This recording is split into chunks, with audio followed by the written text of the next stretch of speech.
बहुत सारे बच्चे मुझसे पूछ रहे थे मैम नोट्स कब मिलेंगे, कहाँ से मिलेंगे, कब प्रिपेयर हो जाएंगे। तो नोट्स बिल्कुल प्रिपेयर हो चुके हैं।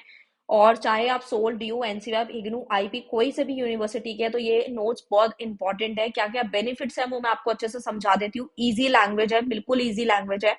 बिल्कुल आपको बस उतना ही पढ़ना है जितना उसमें मेन मेन लिखा है। फ्लो चार्ट्स मिल जाएंगे, फ्लो चार्ट से आपको एक एक कॉन्सेप्ट अच्छे से क्लियर हो जाता है। एग्जाम ओरिएंटेड है, जो कि आपके एग्जाम से रिलेटेड ही टॉपिक डाले गए हैं, वही क्वेश्चन डाले गए हैं जो आपके एग्जाम में दिखेंगे ही दिखेंगे। इंपॉर्टेंट क्वेश्चन हैं जो आपको वही करने हैं और फालतू क्वेश्चन नहीं करने हैं। 100% पासिंग नोट्स हैं ये। मतलब अगर आपने ये कर लिया, यानी कि जो 59 रुपीज है वो अफोर्डेबल प्राइस है, और अगर आपने खरीद लिए तो आपको लगेगा कि पैसा वसूल है, टोटली पैसा वसूल हो जाएगा आप लोगों का। आपको उसके बाद कोई टेनियर लेने की जरूरत नहीं है, कोई बुक लेने की जरूरत नहीं है, कुछ भी लेने की जरूरत नहीं है। बस आपको ये नोट्स पढ़ने हैं और आप 100% पास हो जाएंगे अच्छे मार्क्स के साथ। ठीक है, सो ये दिए गए नंबर पे आप व्हाट्सअप कर सकते हैं और आपको नोट्स मिल जाएंगे। Thank you so much. Hello everyone, welcome to this channel Nanak education point. Myself Ina Takkar, और आज हम बात करने वाले हैं बिजनेस स्टैटिस्टिक का। सो सबसे लास्ट चैप्टर है ये। पढ़ने के बाद उसके बाद ये पूरी बुक समाप्त हो जाएगी। जिन भी बच्चों का 27 को पेपर है, री का पेपर है, या पहली बार दे रहे हैं, कोई सी भी यूनिवर्सिटी है आप लोगों की, तो आप ये चैप्टर जो है टाइम सीरीज का कर सकते हैं। जो चैप्टर का नाम है वो है एनालिसिस ऑफ टाइम सीरीज। जी हाँ, इस चैप्टर को खत्म करके वन शॉट जल्दी से जल्दी प्रोवाइड करने की कोशिश करूंगी।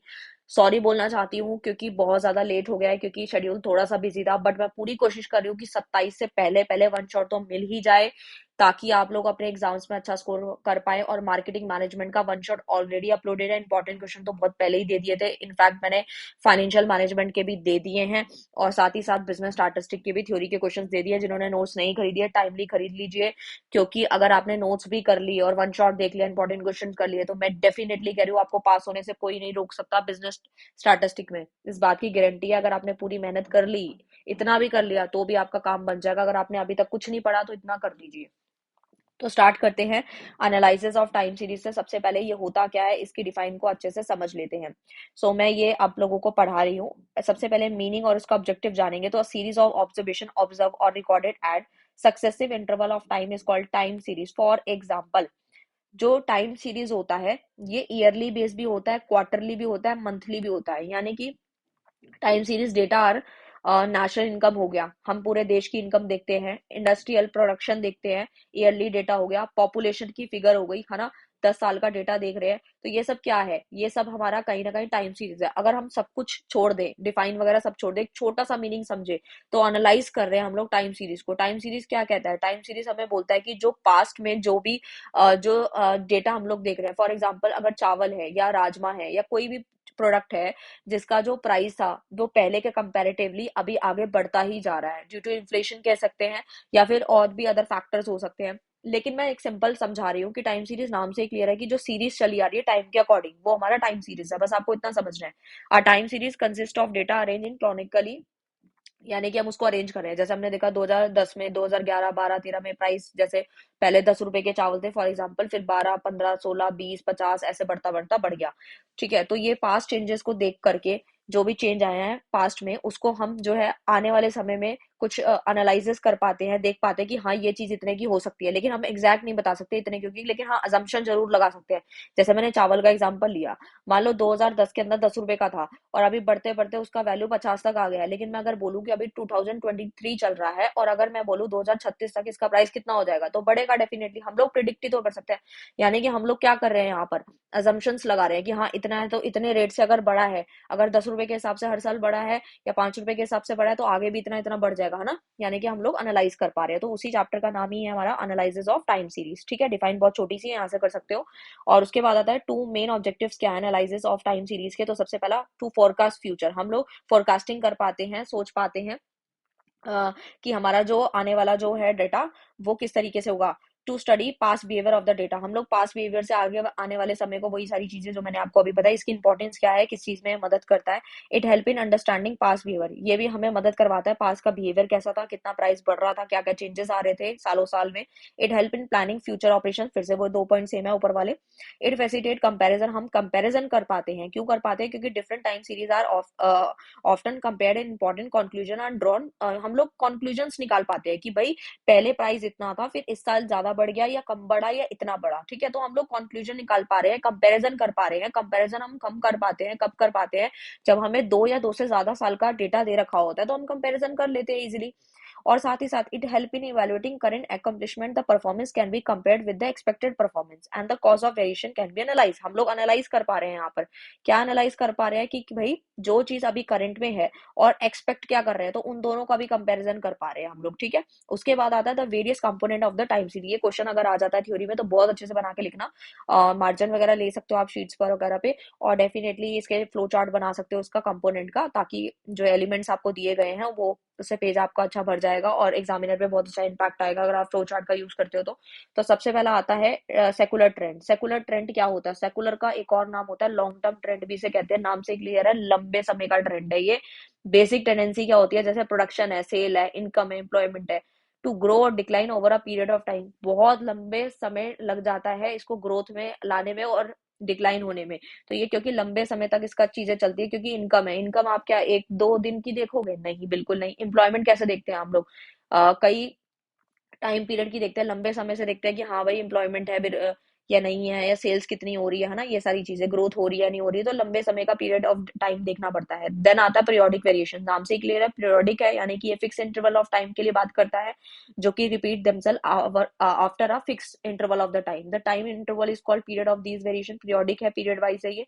सीजनल वेरिएशंस क्या होते हैं? सीजनल नाम से क्लियर है, seasonal variation are those periodic movement in business activity occur regularly year after year, हर साल के बाद होती रहती है, जो सीजनल होती है, ठीक है। जैसे कि बहुत ज्यादा महंगाई बढ़ गई, मंदी आ गई, कोई सामान नहीं मिल रहा, तो वो कुछ टाइम के लिए है। साइक्लिकल वेरिएशंस क्या होते हैं? लॉन्ग टर्म मूवमेंट्स होती है that represent consistently recurring rises and decline in activity. मतलब रेकरिंग नेचर की होती है, साइक्लिकल होती है, चेंजेस देखने को मिलते हैं बार बार। इरेगुलर वेरिएशंस कौन से होते हैं?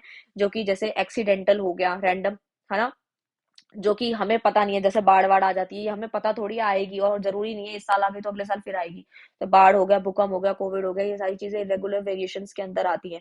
Models for decomposition of time series क्या कहता है? मल्टीप्लिसिटी मल्टीप्लिकेटिव मॉडल होता है। इसमें क्या होता है? ट्रेडिशनल और classical time analysis ordinary assume that there is a multiple relationship for 4 components. इसके अंदर ना 4 कंपोनेंट्स होते हैं, जो कि मैं यहाँ मार्क करके बता रही हूँ। y is equal to T into S into C into I, ठीक है। अब ये होते क्या है, ये आपको मेरे को समझाना है अच्छे से, ठीक है। बट जब क्वेश्चन करने लगेंगे वो भी आपको इजीली अच्छे से समझ आ जाएगा, ठीक है। तो ये सारी चीजें होती हैं इसके अंदर। उसके बाद आता है एडिक्टिव। एडिक्टिव में मतलब प्लस करना है, यही वाली क्वेश्चन को सब में प्लस करना है। देखो ये रहा।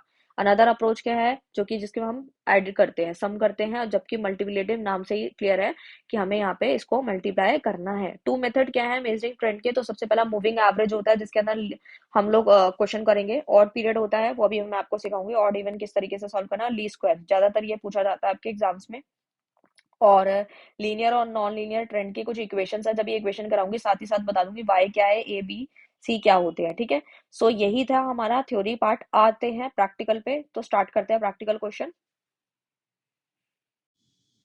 अब हम देखते हैं टाइम सीरीज मॉडल का जो मल्टीप्लिकेटिव मॉडल था, उसके अंदर मैंने आपको अभी बता रही थी कि ये इक्वेशन होती है, जिसमें हमारा यहाँ पर इक्वेशन दी गई है, जिसमें मल्टीप्लाई ही करना होता है T into S into C into आई। ये होता क्या है, ठीक है। तो देखो ओ क्या है, O refers to the original data, ठीक है। टी मतलब है ट्रेंड, और एस मतलब है सीजनल वेरिएशन, जो अभी हमने समझा।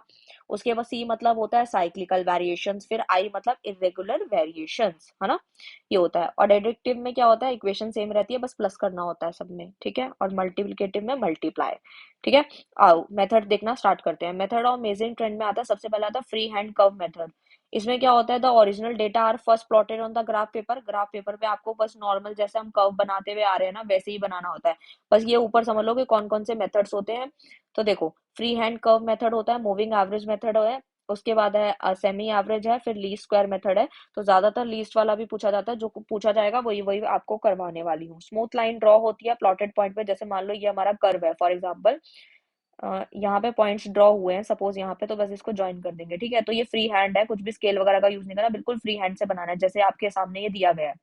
Draw a time series graph related to the following and the fit the trend to free hand method, है ना। आपको डेटा ईयर दे रखा है, प्रोडक्शन दे रखा है, आपने एक्स एक्सेस पे ईयर ले लिया, ठीक है। वाई एक्सेस पे आपने प्रोडक्शन ऑफ स्टील ले लिया, बस फ्री हैंड से इसको पहले पॉइंट्स ड्रॉ करें फिर ज्वाइन कर दिया, बिल्कुल फ्री हैंड है, बहुत सिंपल है, जो आपने पहले 11 से सीखा हुआ है, जो आप बना सकते हैं इजीली। ठीक है, और अगर आपको चाहते हो कि ये डिटेल में सीखना तो उसके ऊपर काफी सारी वीडियोस बनी है, अगर आप स्टैटिस्टिक की स्टार्टिंग से वीडियोस देख रहे हैं तो मुझे लगता नहीं है आपको इसमें डाउट आएगा।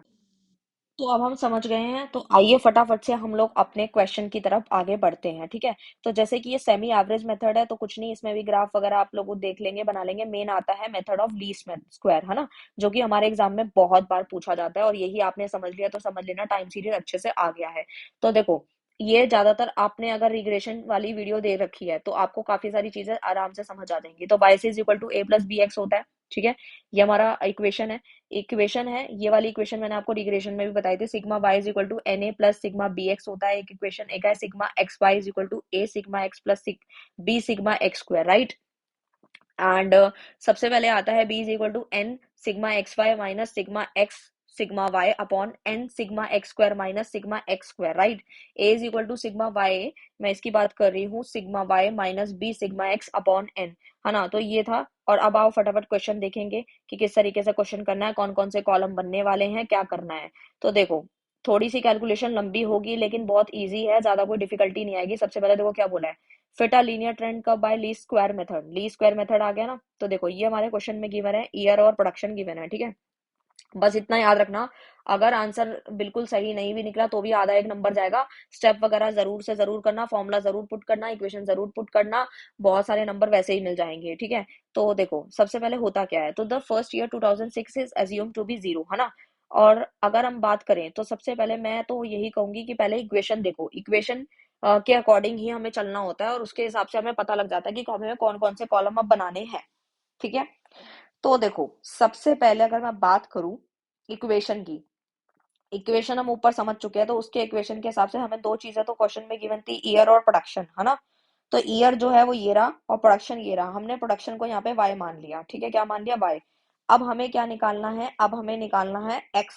ठीक है, अब एक्स निकालने के लिए हमें कोई एक ईयर जो है वो डिसाइड करना है। ठीक है, तो क्वेश्चन के अकॉर्डिंग अगर हमें कुछ भी नहीं दिया, ठीक है, तो हम एक ईयर यहाँ पे एज्यूम करना चाहेंगे। ठीक है, वो देखो क्या लिखा है, the first year 2006 is assumed to be 0, 2007 would become 1 and 2008 would be 2 and so on. इस तरीके से हमने इसको नंबरिंग दी है।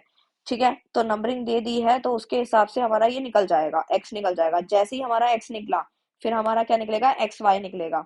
एक्स वाई कैसे निकलेगा, एक्स और वाई को, इसको और इसको मल्टीप्लाई देंगे तो ये कॉलम निकल जाएगा। फिर एक्स वाले कॉलम का स्क्वायर कर दो, यानी कि ये वाले जो कॉलम बने हैं 1 2 3 4 5, ये तो सीरीज दी गई है, इसको छोड़ दो, आपको 2006 से ध्यान देना है। तो देखो 3 का स्क्वायर कितना, ये देखो यहाँ पे रहा, ये रहा। ठीक है, 0 का स्क्वायर 0, 1 का स्क्वायर 1, 2 का स्क्वायर 4, 3 का स्क्वायर 9, तो ये पूरा एक्स का स्क्वायर निकल गया। बस उसके बाद आपको सबका टोटल करना है। ठीक है, टोटल हो गया। उसके बाद आते हैं फटाफट से इक्वेशन पे। इक्वेशन पे आएंगे तो सबसे पहले एन यानी टोटल नंबर कितने हैं, 10 है। सिग्मा एक्स का टोटल 45 है, सिग्मा एक्स स्क्वायर का टोटल 285 है, sigma Y Y sigma Y है 89, और सिग्मा एक्स वाई है 506। ठीक है, तो इक्वेशन का करना क्या है, ये इक्वेशन क्यों रखी जा रही है, इक्वेशन में हम रखेंगे तभी तो हमें पता लगेगा ना कि हमारी ए की वैल्यू कितनी है। ठीक है, तो ए की वैल्यू निकालने के लिए और बी की वैल्यू निकालने के लिए ही हमें इक्वेशन करनी है, मतलब रिग्रेशन की तरह। मुझे लगता है कि अगर आपने रिग्रेशन आ गया ना तो ये आपको डिफिकल्टी नहीं करेगा। ठीक है, तो सबसे पहले क्या करा, इक्वेशन में रखा। ठीक है, तो इक्वेशन में जब हम रखेंगे तो 89 is equal to 10a plus 45 B हो गया। सेकेंड वाली equation 506 is equal to 45a plus 285 B हो गया। ठीक है, अब मल्टीप्लाई करना है। अब ये वही से फिर से क्लास 10th वाले जो बेसिक्स है वो आपको अगर अच्छे से आते हैं तो आप डेफिनेटली सॉल्व कर लोगे। अब फिर से वही वाली बात आ गई, मल्टीप्लाई इक्वेशन फर्स्ट बाय 9। 9 को क्यों करना है, मैं हमेशा कहती हूँ पहले वाले नंबर को और इस वाले नंबर को बैलेंस करना होता है। ठीक है, ये तो कोई भी कर लेगा, ये तो बहुत आसान है, इक्वेशन में पुट ही तो करना है। ठीक है, बट दिक्कत कहाँ आती है, दिक्कत ये आती है कि इसको 9 से ही मल्टीप्लाई क्यों करे। तो देखो 10 है और 45 है, अब इन दोनों को अगर बैलेंस करना है तो कैसे बैलेंस होगा, ये सबसे बड़ी बात है। तो बैलेंस करने के लिए अगर मैं इसको ऊपर वाले को 9 से मल्टीप्लाई कर दूं और इसको मैं 2 से कर दूं, तो क्या मेरे आंसर जो है वो 90 आ जाएंगे। 10 इंटू 9 90 आ गया, ये देखो यहाँ पे आ गया 90, और 45 इंटू 2 करा तो भी 90। मतलब बैलेंस करना होता है तो एक नंबर डिसाइड करना होता है, तो हमने 9 डिसाइड किया ऊपर वाले को, तो इस 9 को इस फर्स्ट वाली इक्वेशन से पूरी इक्वेशन को 9 से मल्टीप्लाई दे दो और नीचे वाली को सबको 2 से मल्टीप्लाई दे दो। जस्ट अ सेकेंड, कहाँ आ गया ये पेज, 1 मिनट। हाँ ठीक है, ठीक है, तो दे दिया 89 इंटू 9 करा तो 801 आया, इज इक्वल टू 10 इंटू 9 90 आ गया, 45 इंटू 9 आपका ये आ गया 405 बी आ गया। फिर उसके बाद हमने 506 को मल्टीप्लाई देना है, यानी पूरी इक्वेशन को 2 से मल्टीप्लाई दिया, मतलब इसको इससे मल्टीप्लाई दिया तो ये आया, इसको इससे दिया तो ये आया, फिर 2 इंटू 285 बी करा तो ये आ गया। तो यानी कि थर्ड और फोर्थ इक्वेशन नाम इसलिए देना पड़ रहा है ताकि बाद में इक्वेशन जब आप सॉल्व करेंगे तो डिफिकल्टी ना हो। तो फिर क्या करना है, थर्ड और फोर्थ वाली इक्वेशन को माइनस कर दो, मतलब इन दोनों को आपस में माइनस करना है। तो इन दोनों को माइनस करेंगे तो कितना आ जाएगा, देखो वही साइन वाली चेंजेस आ रहे हैं, मैं करके दिखाती हूँ यहाँ पे। देखो यहाँ पे क्या था, प्लस था, 1 मिनट, ये यहाँ पे आपका प्लस था तो यहाँ पे माइनस हो गया, यहाँ भी प्लस था यहाँ भी माइनस हो गया, और यहाँ भी प्लस था तो यहाँ भी माइनस हो गया, यानी थर्ड वाले साइन में तीनों में आपका माइनस आ रहा है, तो ये दोनों तो आपस में कट गए, प्लस माइनस, पहले वाला साइन प्लस था और थर्ड वाला माइनस था, तो ये दोनों तो कैंसिल आउट हो गए। फिर इसको सॉल्व करा और इसको सॉल्व करा तो ये आ गया, जैसे ही ये करा तो बी इधर ही रखा, 211 जो है वो उधर चला गया, और ये 165 डिवाइड में, तो बी की वैल्यू आई 1.28। ठीक है, इतना समझ आया। उसके बाद बी की वैल्यू इक्वेशन में पुट करेंगे तो फिर ए की वैल्यू आ जाएगी। तो छोटे छोटे कॉन्सेप्ट्स हैं, ठीक है, बस इतना याद रखना कि ए और बी निकल गया, बस वही वाई सी वाली जो इक्वेशन थी हमारी, इज इक्वल टू ये आपको पुट कर दिया है, ए प्लस बी एक्स, तो ए की जगह ए पुट कर दिया, बी की जगह बी पुट कर दिया, ए की जगह 3.14 हो गया और बी की जगह 1.28 हो गया है। ठीक है, बाकी का अगर आप सॉल्व करना चाहते हैं तो नीचे है, अदरवाइज ये इतना ही था। ठीक है, तो ली स्क्वायर के और भी क्वेश्चन ट्राई कर सकते हो, ये तो बहुत खैर सिंपल है, जो डिफिकल्ट था वो मैंने आपको करवा दिया। और ये वही है, इक्वेशन से है वही वाला कि sigma Y is equal to N A is equal to sigma Y upon N. मतलब आपको क्या करना है, सिर्फ फॉर्मूले देखने हैं, वो क्वेश्चन में ना आपको स्ट्रेट फॉरवर्ड बोलेगा कि लीस्ट मेथड से करना है, किससे करना है, बस आपको वही फॉर्मूला पुट कर देना है और इक्वेशन सॉल्व कर देनी। ये तो और भी इजी है, मतलब एक्स एक्स निकाल लिया पहले, फिर आपका ए निकल गया तो बी इंटू एक्स कर दो, फिर वाई सी आपकी पूरी इक्वेशन सॉल्व करके आंसर आ जाएगा बस। तो यही है, ज्यादा कोई डिफिकल्टी नहीं है। सेकेंड डिग्री पैराबोला आपको जो है कर सकते हो, बस इसके लिए इक्वेशन थोड़ी ये रहेगी, Y C is equal to A plus B X तक तो हमने पढ़ रखा है, बस इसमें क्या ऐड हुआ है, सी एक्स स्क्वायर ऐड हो गया बस। तो इसमें ए बी सी की वैल्यू निकालनी है, तो इसके लिए आपको 3 इक्वेशंस याद होनी चाहिए, ये वाली सेकेंड एंड ये वाली। ठीक है, 3 इक्वेशन पे आपको स्टार्ट करना है, बस आपको हमेशा याद रखना है टाइम सीरीज का क्वेश्चन कहाँ पे खत्म होगा, एंड होगा, कि आपको जो इक्वेशन होती है उसके अंदर ए बी सी, अगर सेकेंड डिग्री पैराबोला है तो ए प्लस बी प्लस सी यानी तीनों की वैल्यूज निकालनी है, और ली स्क्वायर में आपको ए और बी निकालनी है, और इक्वेशन में पुट करके इक्वेशन पे ही खत्म होगा आपका आंसर। ठीक है, इतनी बात याद रखनी है, इक्वेशन से शुरू होगा और इक्वेशन पे खत्म होगा, बस इतनी सी बात याद रखें। और ये भी बस वैसा ही क्वेश्चन है, एबीसी निकाल देना है और सॉल्व हो जाएगा। आपको कोई डिफिकल्टी आएगी तो आपका अपना चैनल है, आप आराम से कमेंट कर सकते हैं, थ्योरी प्रैक्टिकल मैंने दोनों बता दी हैं, जो कि आप आराम से कर सकते हैं, जो जहां दिक्कत आ सकती थी वहां मैंने आपको बता दिया है। सो मिलते हैं नेक्स्ट वीडियो में नेक्स्ट टॉपिक साथ, तब तक के लिए all the best, one shot जल्दी से जल्दी आने की पूरी ट्राई रहेगी, और मिलते हैं नेक्स्ट वीडियो में नेक्स्ट टॉपिक साथ, तब तक के लिए bye bye, thank you so much.